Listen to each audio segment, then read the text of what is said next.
Le PSG, on vous en a déjà parlé dans Mercredi Mercato, plutôt dans le sens des arrivées. La dernière fois, on évoquait Renato Sanchez. Et là, on va se pencher sur le grand ménage qui est en train d'être effectué dans la capitale.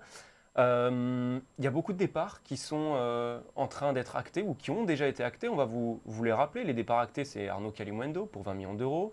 Du côté du Stade Rennais, il y a eu Alphonse Areola, Boulka, Marcin Boulka, j'avais peur d'écorcher son prénom. Dagba en prêt à Strasbourg, Wijnaldum aussi en prêt à la Roma, même le jeune Tierno Baldé du côté de Troyes. Et puis là, il y a des mouvements qui vont se conclure. Thilo Kehrer proche de West Ham, Dina Ebimbe proche de Francfort, Idrissa Gueye d'accord avec Everton, il faut que les deux clubs maintenant se mettent d'accord. Paredes ok avec la Juve, là encore les deux clubs doivent se mettre d'accord.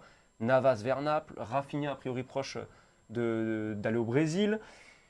Donc là on est sur quelque chose qui tout Un grand doucement ménage. voilà, ressemble à un grand ménage et commence à ressembler à un mercato parfait, notamment grâce à Antero Henrique.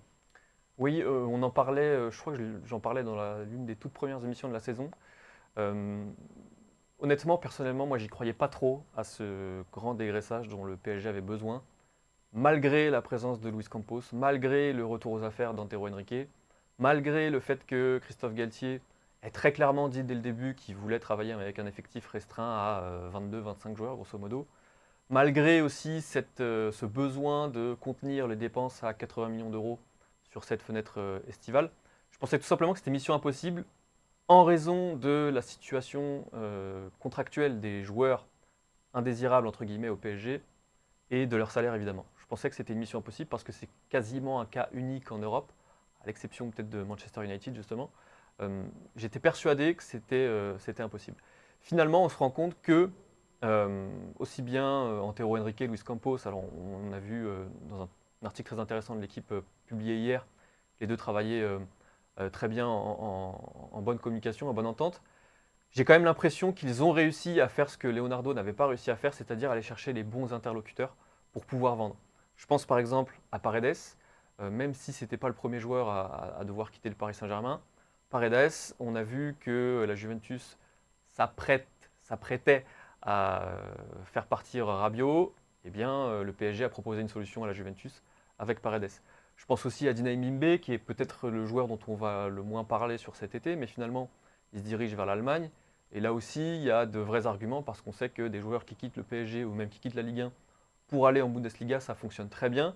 Donc tout ça, c'était plutôt intelligent aussi. Puis on peut évoquer le cas Gay qui va retourner à Everton et qui a laissé un plutôt bon souvenir là-bas. Donc c'était aussi une piste assez évidente. Donc finalement, oui, on se posait la question il y a quelques semaines, il y a 2 semaines je crois, sur le fait est-ce que le Paris Saint-Germain va réussir à faire un mercato parfait. On avait mis ce petit bémol des ventes. Bah, finalement, même sur les ventes, le PSG va réussir son coup. Après, il y a quand même quelques petites réserves, même grosses pour certaines.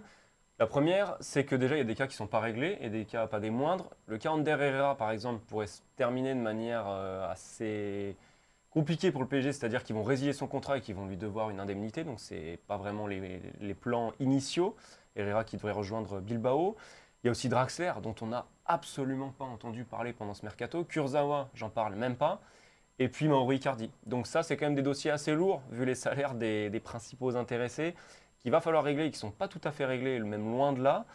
Le deuxième problème, c'est les moins-values du Paris Saint-Germain, c'est-à-dire que Paredes, il a été acheté 40 millions d'euros, il sera vendu au mieux moitié moins. Idrissa Gueye, il avait été acheté 30, je pense que là, on sera plus aux alentours des 10-15 millions d'euros. Kehrer avait été acheté 37 millions d'euros, là, a priori, on part sur une dizaine de millions d'euros. Voilà, la liste est longue, même pour Draxler qui avait été acheté 36, Kurzawa acheté 25. Bref, il y aura pas mal de moins-values. On pourrait être grosso modo à 100 millions d'euros de moins-value, même si faut évidemment considérer l'amortissement avec la durée du contrat. Un joueur qui arrive pour 40 millions, c'est sur 5 ans globalement, par exemple. Et donc, il faut lisser cette somme-là sur les 5 années de contrat. Mais quand même, c'est des chutes de valorisation qui sont assez vertigineuses. Euh, Icardi, on peut prendre l'exemple Icardi. Combien vaut Icardi aujourd'hui après avoir passé quasiment un an sans jouer, enfin 8 mois sans jouer?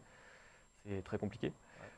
Après, effectivement, c'est un bémol. Effectivement, on imaginait que le PSG pourrait tirer plus de ces transferts-là. C'est quand même difficile de les imputer au trio Campos, Galtier, Antero Bien sûr. Henrique, même si Antero Henrique a aussi participé à l'arrivée de certains de ces joueurs il y a quelques années maintenant. Et puis l'autre chose, c'est que c'est finalement pas une surprise que Paris ne parvienne pas à se séparer de tous ces indésirables en une seule fenêtre de mercato.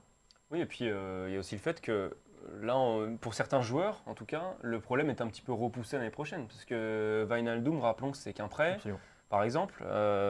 Donc, à voir quelle forme vont prendre les opérations Paredes, Idrissa Gueye.